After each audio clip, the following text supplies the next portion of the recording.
I never thought I'd be the kind of man to get humiliated in public. But there I was, standing in the middle of a crowded restaurant, my cheek burning from the sting of my wife's hand while the sound of laughter rang in my ears. Maggie, my wife of 8 years, stood in front of me, eyes gleaming with something between amusement and disdain. She was stunning, as always, with her wavy brunette hair cascading over her shoulders, her makeup flawless, her body wrapped in a tight red dress that hugged her curves in a way that once made my heart race. But tonight, the sight of her only made my stomach churn. The slap wasn't just physical, it was a message, a public declaration. A warning, maybe? And worst of all, she had done it in front of him. Connor. Her so-called friend. I knew better. He wasn't just a friend. He was the reason Maggie had been staying late at work. Why she had become distant, why she barely looked at me unless it was with disdain. I had known for months, had seen the signs, had even gathered proof. But this public spectacle, was something I never expected. And then there were her friends, sitting around the table, their wine glasses in hand, their laughter filling the air like nails on a chalkboard. They weren't just bystanders, they were enjoying this. Jesus, Ethan, don't be so sensitive, Maggie sneered, rolling her eyes. It was just a little slap. You were embarrassing me. Embarrassing her. That's what this was about. Not the fact that she had been caught in a lie. Not the fact that she had just assaulted me in front of a crowd. No, she was upset because I had embarrassed her by confronting her about Connor. One of her friends, a blonde woman named Steph, snickered, swirling the wine in her glass. You should have seen your face, Ethan. Priceless. The others joined in, laughing, nudging each other, whispering things I couldn't hear. Connor, the smug bastard, leaned back in his chair with a smirk. He looked at me the way a man looks at an insect he has no interest in squashing. Relax, man. No need to get all worked up over a joke. A joke. I clenched my fists at my sides. Every fiber of my being screamed at me to lash out, to knock that smirk right off his face, to wipe the laughter off all of theirs. But I didn't. Not yet. Instead, I smiled. A slow, deliberate smile that made the laughter fade just a little. Because unlike them, I wasn't drunk. Unlike them, I wasn't stupid. And unlike them, I knew something they didn't. So I exhaled, unclenched my fists, and straightened my jacket. You're right, I said calmly, my voice steady. I overreacted. My mistake. Maggie raised an eyebrow. See? You can be reasonable when you try. I nodded, picking up my phone from the table. You know what, babe? You're absolutely right. I should lighten up. I tapped my screen, opening up the video I had recorded earlier that week. The one of Maggie and Connor in a hotel room. The one with audio. I lifted my phone just enough for her to see the thumbnail, the unmistakable image of her in his lap, their bodies tangled, their lips pressed together. Her face lost all color. The laughter around the table stopped. Connor sat up straighter, his smirk vanishing. I turned the phone screen off and tucked it into my pocket. Then I grabbed my drink, took a sip, and smiled again. Enjoy your dinner, I said softly, before turning and walking away. I didn't have to look back to know the mood had shifted. The silence behind me was deafening. They weren't laughing anymore. I didn't storm out of the restaurant like some humiliated fool. No, I walked. Calm. Collected. Like a man with nothing to lose and everything to gain. Behind me, I heard the scrape of chairs, hurried whispers, the sound of Maggie's friends shifting uncomfortably as the weight of what I had just done sank in. The air that had been thick with laughter a moment ago now hung heavy with something far more satisfying, fear. I stepped outside into the cool night air, the city buzzing around me, headlights flashing, distant sirens wailing. My pulse pounded in my ears, but not from anger, not anymore. This wasn't rage. This was control. I didn't make it to my car before I heard the quick tap of heels against the pavement behind me. Ethan! I stopped but didn't turn right away. I let her sweat. Ethan, for F***'s sake, talk to me. Maggie's voice was breathless, urgent. Slowly I turned. She stood a few feet away, her arms wrapped around herself, her face pale under the soft glow of the restaurant's exterior lights. That smug, condescending expression she'd worn at the table? Gone. Now she looked small. Uncertain. Talk? I said, tilting my head. Oh, I don't know, Mags. I think you did plenty of talking back there. Right before you humiliated me in front of your lover and your little fan club. She flinched. I didn't mean. I laughed. And it sent another ripple of unease across her face. Didn't mean to slap me? Or didn't mean to get caught? Maggie's mouth opened, then closed. I watched her struggle, searching for an excuse, a way to spin this. She always had an excuse. Always had a way to twist things until I was the villain. Not tonight. You don't understand, she said, her voice softer now, almost pleading. It's not what you think. Not what I think, I repeated, pulling out my phone again. So what is it then? Some kind of social experiment? Maybe you just tripped and fell onto Connor's D******? Enlighten me, Maggie. She paled even more, her lips parting slightly in shock.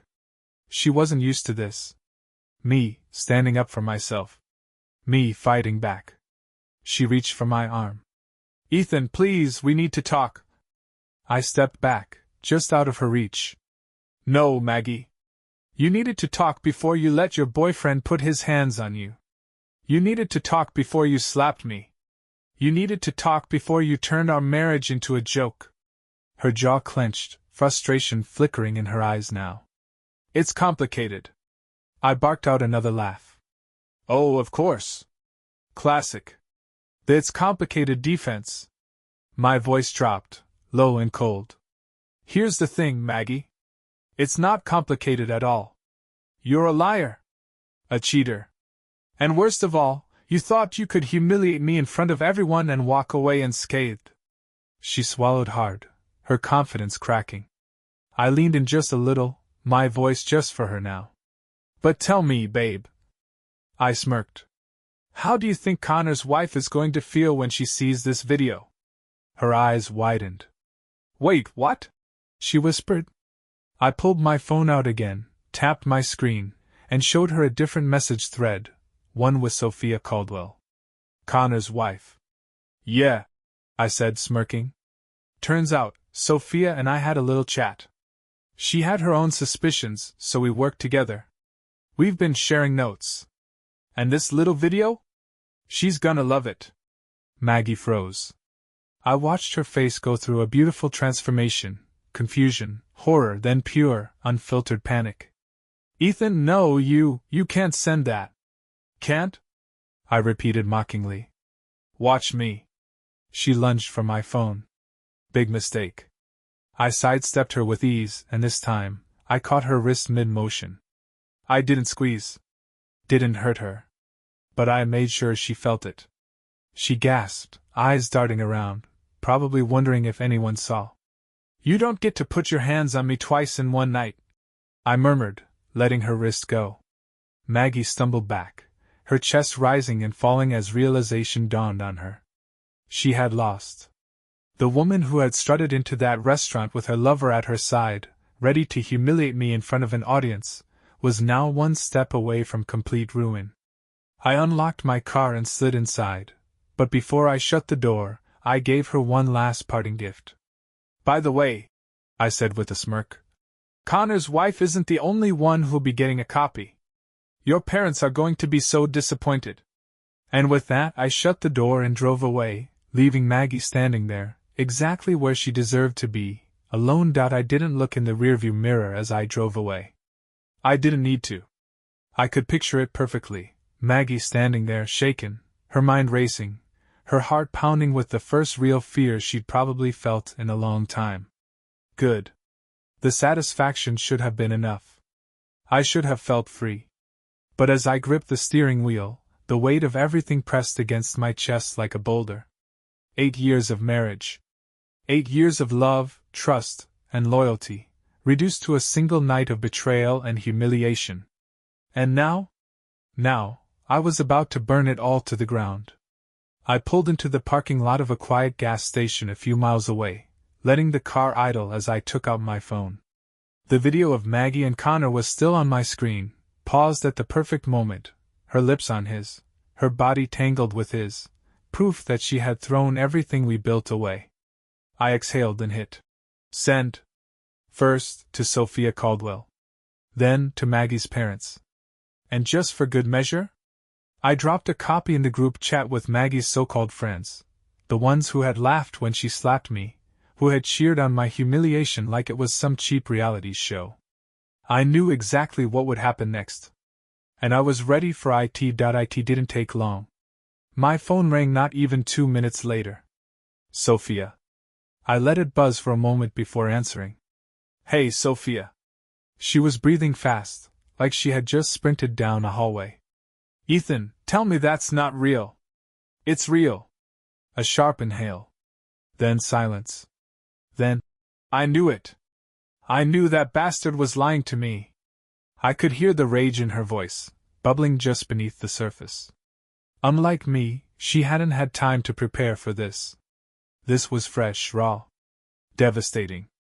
Are you okay? I asked, even though I already knew the answer. A bitter laugh.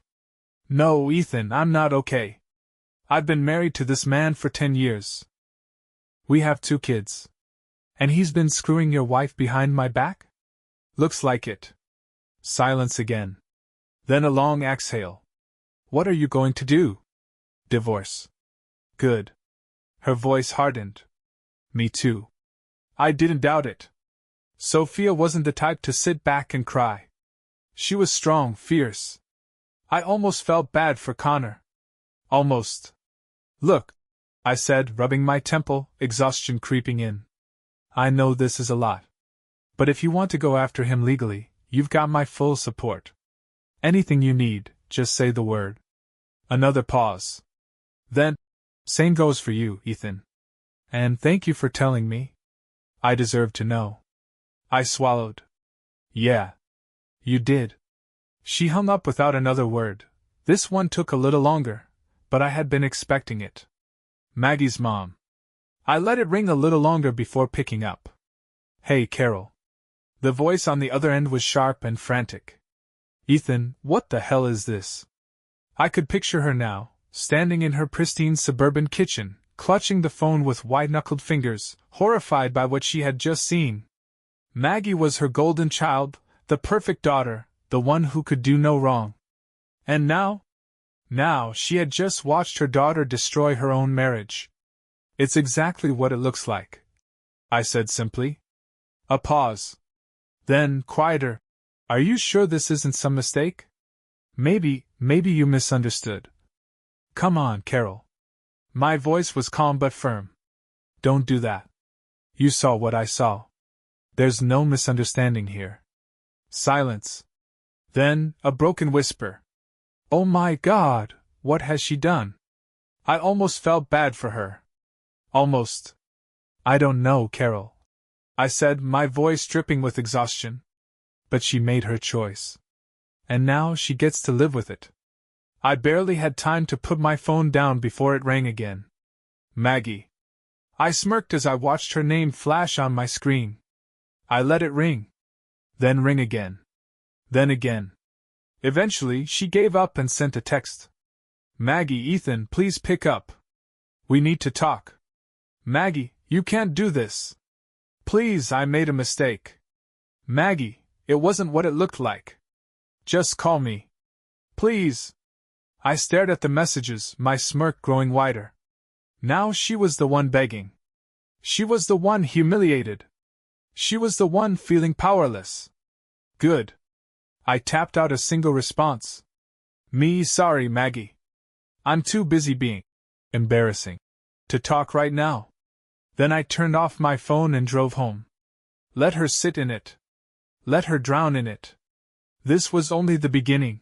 The night was quiet when I pulled into my driveway. Too quiet.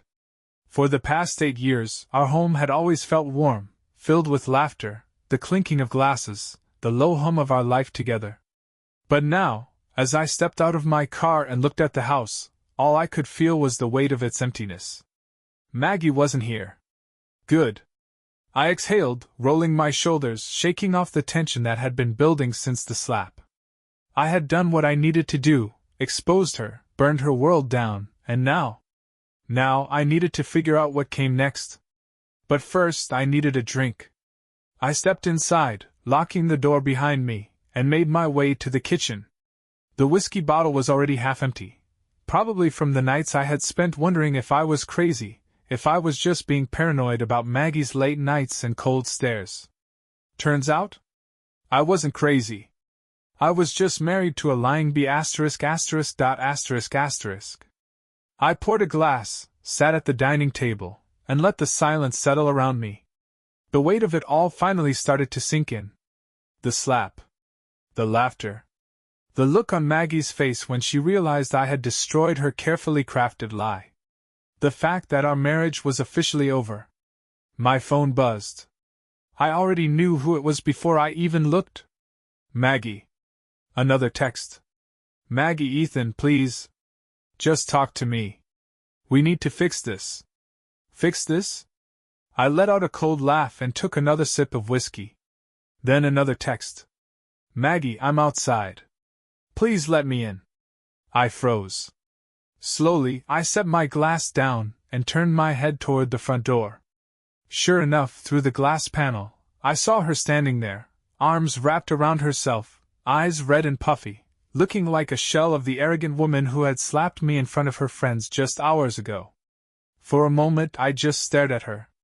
This was the same woman who had humiliated me, who had flaunted her affair in my face, who had laughed while I stood there like a fool, the butt of their joke.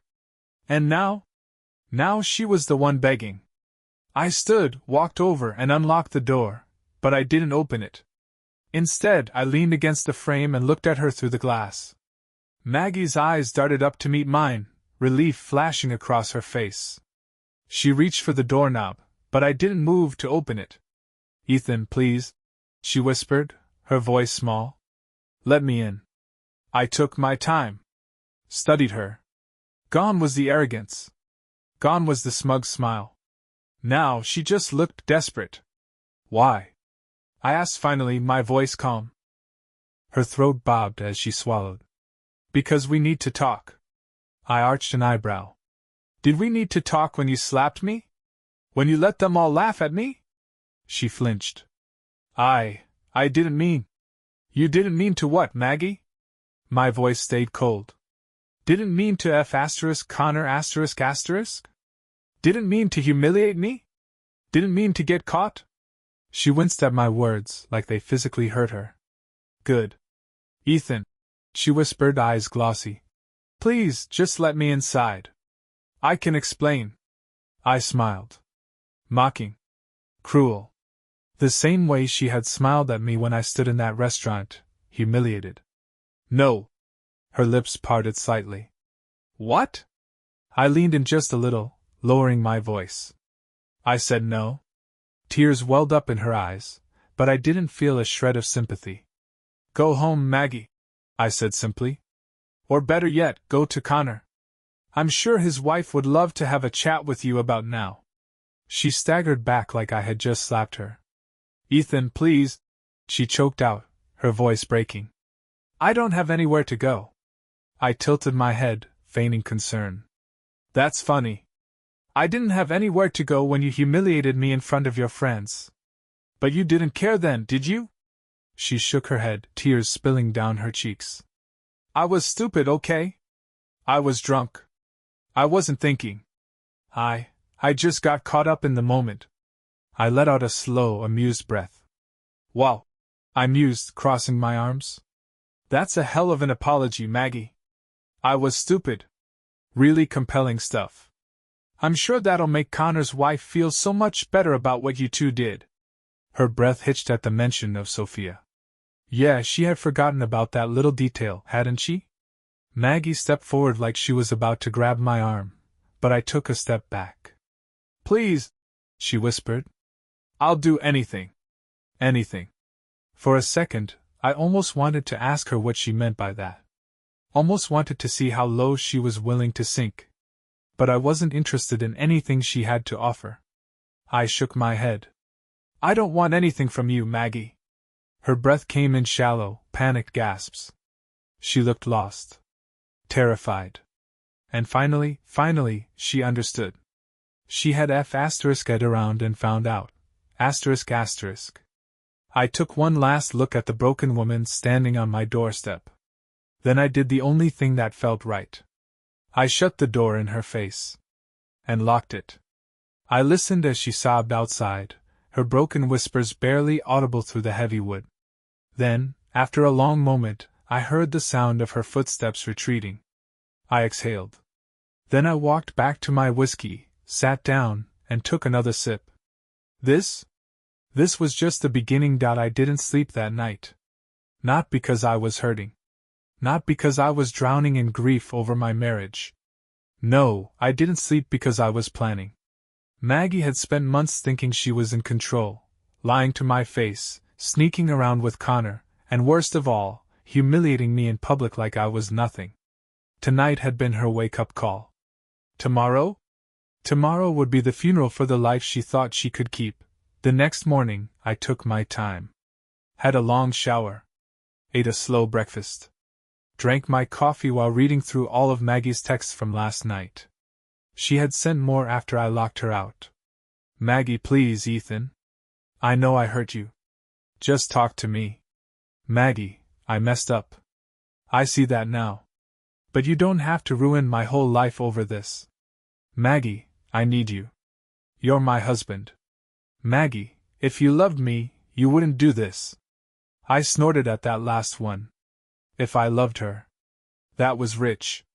She hadn't given a damn about my love when she was in that hotel room with Connor.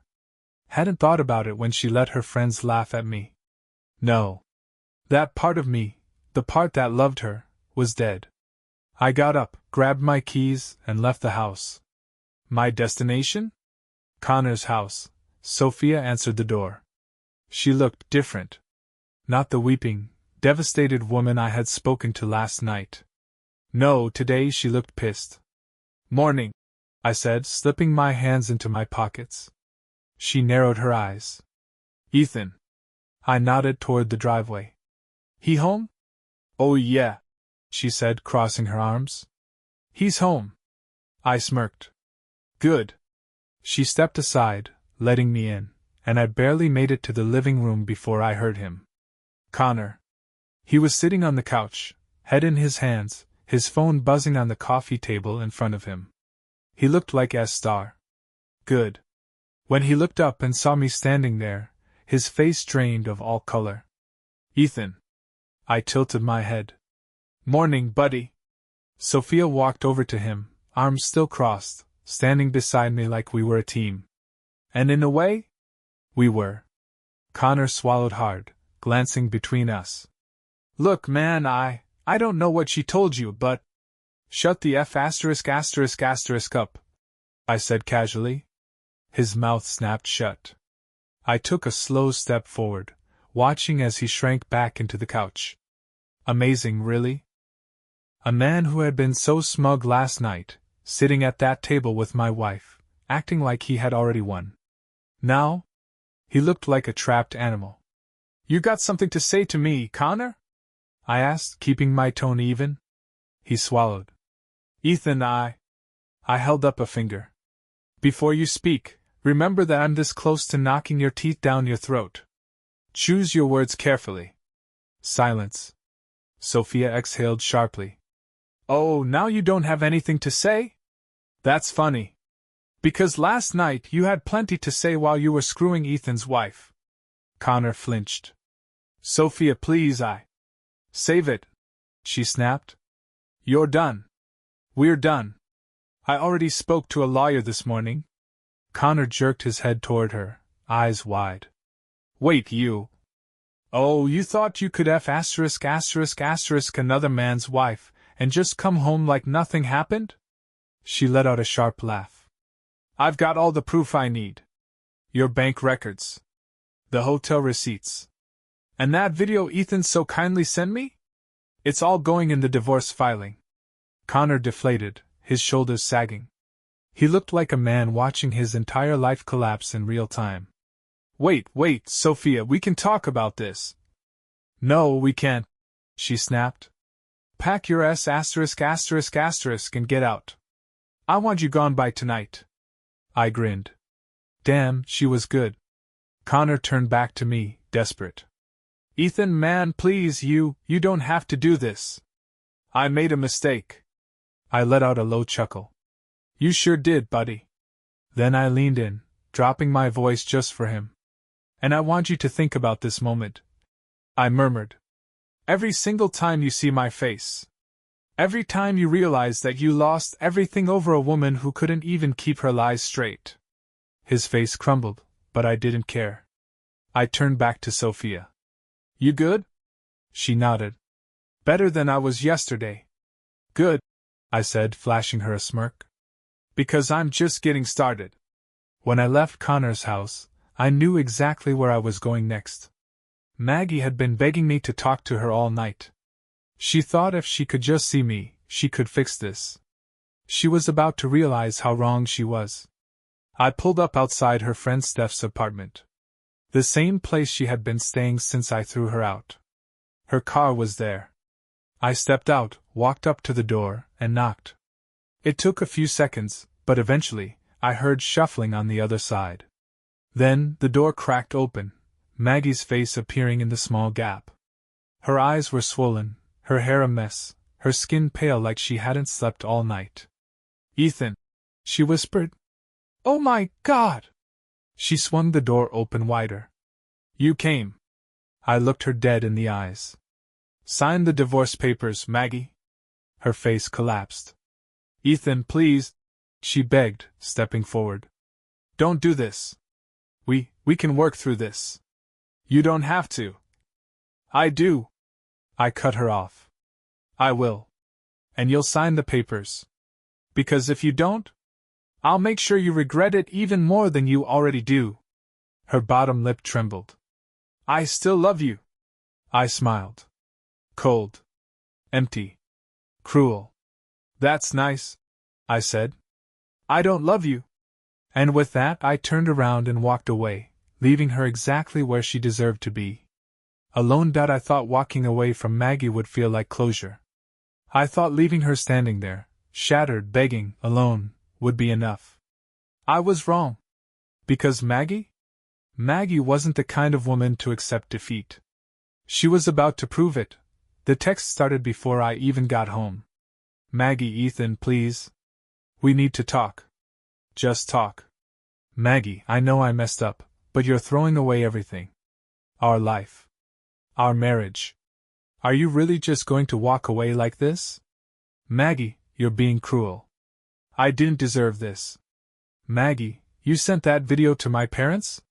Do you have any idea what you've done? Maggie, my mom won't even talk to me. My dad is threatening to cut me off. Are you happy now? I read every single message. Then I silenced my phone and kept driving. Let her suffer. Let her feel the weight of everything she had thrown away. Let her know exactly how it felt to have your world ripped apart in an instant. Because me? I wasn't done yet. The next morning, I walked into my office expecting a normal day. I was wrong. The second I stepped inside, I felt every pair of eyes on me. Coworkers whispering. Side glances. Half-hushed conversations that stopped the moment I got close. I frowned. What the hell is going on? Then my buddy Mike approached, one of the few guys I actually trusted in this place. He had his phone in his hand, already pulled up to Facebook. You should probably see this, man. I took the phone. And there it was. A Facebook post. From Maggie. The text was long, dramatic, and completely full of S******. Maggie Carter. I never thought I'd be sharing something like this, but I need to speak my truth. Last night, my husband, Ethan, completely blindsided me. He's trying to destroy my life over a mistake. A single, stupid mistake.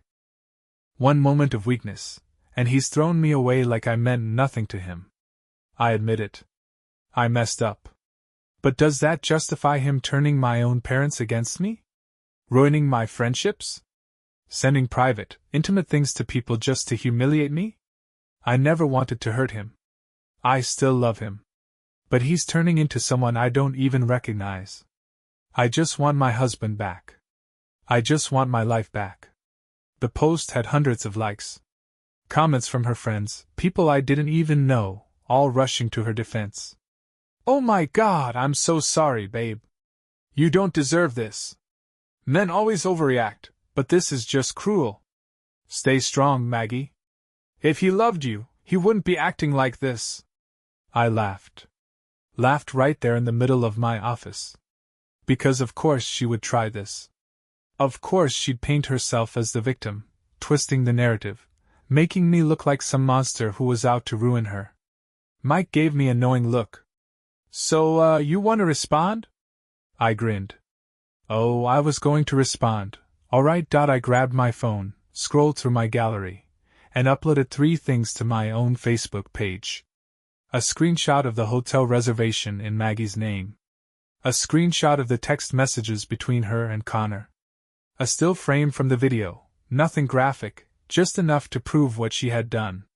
Then I typed, Ethan Carter. Funny how Maggie forgot to mention she had been screwing another man for months before I blindsided her. Funny how she left out the part where she slapped me in public in front of her friends. Funny how she's playing the victim when she's the one who lied, cheated, and laughed while doing it. But hey, if she wants to tell her truth, I'll gladly share mine. Here's some receipts. And then I hit post. The reaction? Instant. The same people who had been supporting her were now silent. Others started commenting. Wait. Maggie, is this real? Jesus, Ethan, I'm so sorry, man. I had no idea. This doesn't look like a mistake, it looks like months of lying. And then, the best part. Maggie deleted her post. She lost. That night, as I sat on my couch with a whiskey in hand, my phone rang. Maggie. I debated ignoring it. But something in me wanted to hear her squirm. I picked up. What do you want? Her voice was ragged, hoarse, like she had been crying all day. Ethan, why would you do that? I chuckled. Why, Maggie? Upset that people know the truth now? You didn't have to go that far. She whispered. I just wanted people to understand that I'm not a bad person. News flash, I said coldly. You are a bad person. She sniffled. I just wanted you to forgive me. I exhaled, swirling the ice in my glass. You know what, Maggie?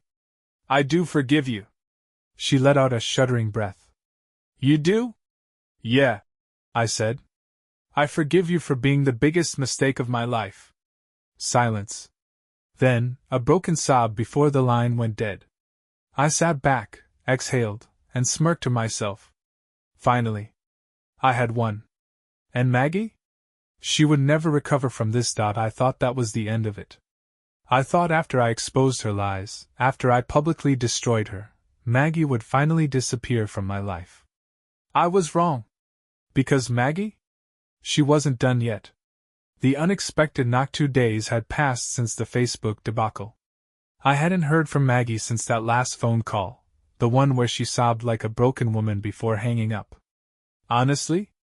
I thought she had finally accepted reality. That was, until there was a knock on my door. It was late. Nearly midnight. I was sitting on the couch, halfway through a glass of whiskey, when the sound echoed through the house. I frowned. No one came to my house unannounced. I got up, walked to the door, and checked the peephole. Maggie. I sighed. Of course. I opened the door just enough to look at her but didn't let her inside. She looked like S*. Her eyes were red, her hair a mess, her makeup smeared like she had been crying for days. Ethan, she whispered, voice hoarse. Please. Let me in. I leaned against the doorframe, unimpressed. Why? She swallowed, her lips trembling. Because I need you. I let out a short laugh. Need me? Her eyes glistened with fresh tears. Yes. I don't know what to do, Ethan. My parents won't talk to me. My friends won't answer my calls. Sophia threw Connor out, and now he's ignoring me, too. I smirked. So let me get this straight. You lost your family, your friends, and your boyfriend, and now you're here? At the house of the man you betrayed and humiliated? She flinched at my words. But I wasn't done. Tell me, Maggie, I continued, voice cold. If none of that had happened, would you even be here? She hesitated. Then, finally, she dropped her gaze to the floor. And that told me everything. She wasn't here because she loved me. She was here because she had nowhere else to go. I exhaled. Go home, Maggie. She shook her head violently, stepping forward. Ethan, please. I know I get up. I know I hurt you. But I swear to God, I never stopped loving you. I laughed. Laughed right in her face. Jesus, Maggie? Are you really standing here, trying to tell me that cheating on me, humiliating me, and slapping me in front of your friends was just your way of showing love? She started crying harder. I was stupid. I was selfish. I got caught up in something that didn't mean anything. I cocked my head. Didn't mean anything? So what? Connor was just a hobby? Her breath hitched. I don't love him, Ethan. I swear to you. It was never love. It was a mistake. One I'd do anything to take back. I studied her for a long moment. Then I took a deep breath and sighed. Okay. She blinked. Okay? I nodded. Yeah. Okay. You regret it. You wish you could take it back. You realize now that you threw away a good man for nothing. She nodded furiously, eyes lighting up with hope. Yes. Yes, that's exactly it. I smiled. Good. I'm glad you finally figured that out. Then I took a step back and started closing the door. Her face collapsed. Wait. She gasped, lunging forward and grabbing the door frame. Maggie, I said calmly. Let go of the door. Her entire body shook. Ethan, please. Just give me one more chance. Just let me prove to you that I can fix this. I arched an eyebrow. How? She hesitated. Then she stepped closer, lowering her voice. I'll do anything, she whispered. And I knew exactly what she meant. I almost laughed. Maggie, the woman who once thought she was too good for me. The woman who paraded around like she was the queen of the F***ing world***, looking down on me while she was screwing someone else. Now, she was offering herself like a desperate, drowning woman grasping at the last thing keeping her afloat. It was pathetic. And for a moment I considered it. Not because I wanted her. Not because I wanted to forgive her. But because I wanted to see how low she would sink before finally breaking. But then, I realized something. She wasn't worth it. I reached up, gently pried her fingers off the doorframe, and shook my head. Not interested, Maggie? She staggered back like I had just slapped her. Ethan, she croaked, her voice breaking. I don't know what to do without you. I met her eyes one last time. Then you should have thought about that, I said softly, before you threw me away. Then I shut the door. And this time? She didn't knock again. I thought shutting the door in Maggie's face would be the end of it. I thought that after publicly exposing her, after ruining her relationship with her family and friends, after leaving her with nowhere to turn, she would finally give up. I was wrong. Because Maggie? She hadn't hit rock bottom yet. But she was about to. I woke up the next morning to a flood of missed calls and voicemails. All from Maggie. 1:12 a.m. missed call. 1:14 a.m. missed call. 1:17 a.m. voicemail, 0:45. 1:33 a.m. voicemail, 2:12. 1:58 a.m. missed call. 2:20 a.m. voicemail, 3:07. I groaned, rubbing my temples as I sat up in bed. I debated deleting them without listening. But curiosity won. I played the first one. Maggie's voice came through slurred and broken. Ethan, please pick up. I know you hate me, but I can't. I can't do this without you. I sighed and skipped to the next. You think you're so much better than me now, huh? Her voice wavered, bouncing between rage and sorrow. You think you can just throw me away like I'm nothing? A bitter laugh. News flash, Ethan, you were never ****ing special. I snorted. Ah, there it is. The wounded pride, the desperate clawing to hold on to some form of control.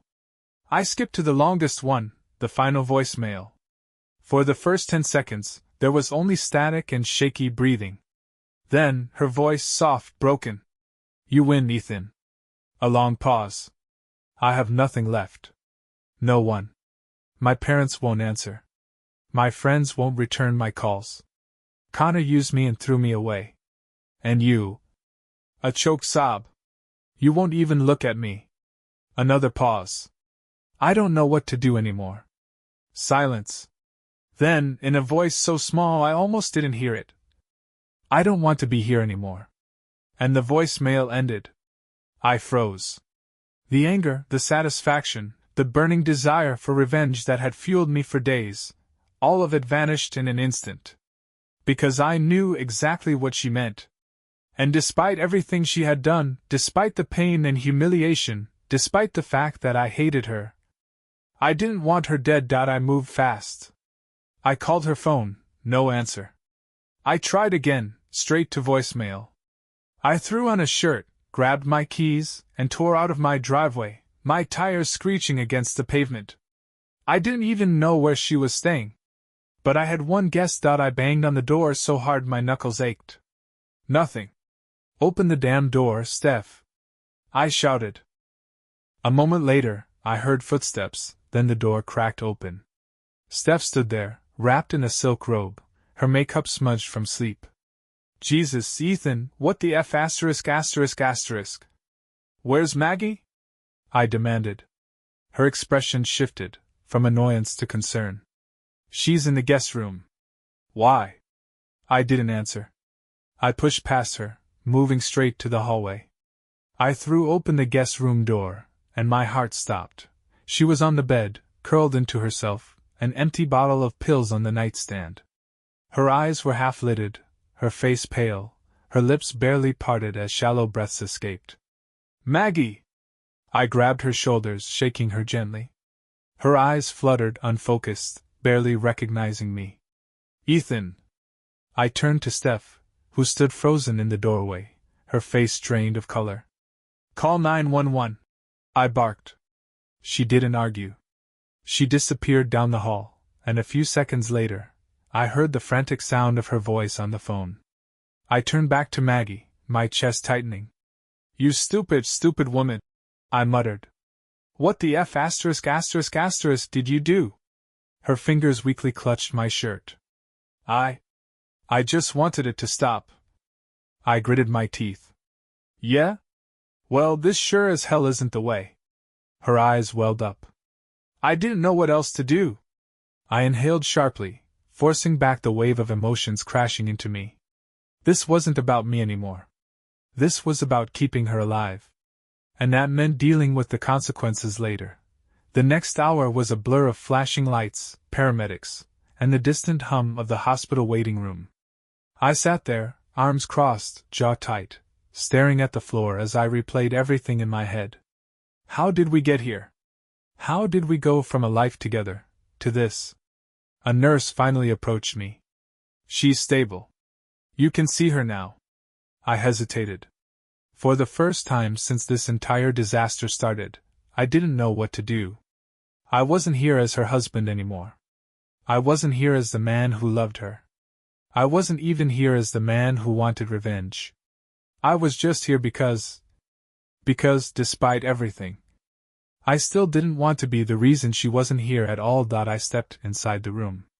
Maggie lay there, looking smaller than I'd ever seen her. She turned her head toward me, her eyes hollow, her voice barely a whisper. You came. I exhaled, rubbing my jaw. Yeah. Silence stretched between us. Then she swallowed. I don't deserve this. Your kindness. Your time. I sighed. No. You don't. Her lip trembled. But you still came. I looked at her, really looked at her. And I saw something I hadn't seen in a long time. Not the arrogance. Not the smug superiority. Not the woman who thought she was untouchable. I saw a woman who had nothing left. A woman who had finally crashed and burned. And for the first time since this whole thing started, I didn't feel anger. I just felt tired. She sniffled. Ethan, what do I do now? I stared at her for a long moment. Then, in a voice cold and honest, I gave her the only answer I had. Figure it out, Maggie. Because I'm done. Her eyes shattered. And finally, she understood. There was no coming back from this. There was no fixing what she broke. There was just the wreckage. And she was the only one left to pick up the pieces. I should have walked away from the hospital that night and never looked back. I should have left Maggie to deal with the consequences of her own destruction, to pick up the broken pieces of her life without me. But for some reason I stayed. Not because I still loved her. Not because I forgave her. But because after everything we had been through, after everything she had done to me, I needed to see it through to the end. I needed to give her one final goodbye. The hospital room was silent except for the faint hum of machines. Maggie lay there, looking more fragile than I had ever seen her. The arrogance, the cruelty, the woman who had slapped me in front of her friends and laughed about it, she was gone. In her place was someone else entirely. Someone weak. Someone lost. And for the first time in weeks, she didn't look at me like an enemy. She looked at me like I was the only person left in the world who gave a damn. I pulled up a chair beside her bed. She swallowed. I thought you weren't coming back. I almost didn't, I admitted. Silence. Then, in a voice so small I barely heard it, she whispered. I really get up, didn't I? I exhaled. Yeah. You did. She winced but didn't argue. I lost everything, she murmured.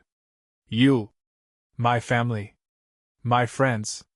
Even Connor doesn't want anything to do with me. I smirked. I could have told you that. Actually, I think I did tell you that. She let out a small, humorless chuckle. Yeah. I guess you did. I leaned forward, resting my arms on my knees. Why'd you do it, Maggie? She didn't answer right away. Then, after a long pause, she sighed. Because I was stupid, she whispered. Because I was selfish. Because I got so used to you always being there, always being the safe option, that I never thought I could actually lose you. She looked at me then, tears brimming in her eyes. But I did. She choked out. Didn't I? I met her gaze. And in that moment I knew she finally understood. She had spent weeks trying to manipulate me, trying to spin the situation, trying to convince herself that she still had some kind of control over me. But now she knew the truth. She had already lost me. She just didn't want to accept it. I took a deep breath. Yeah, Maggie.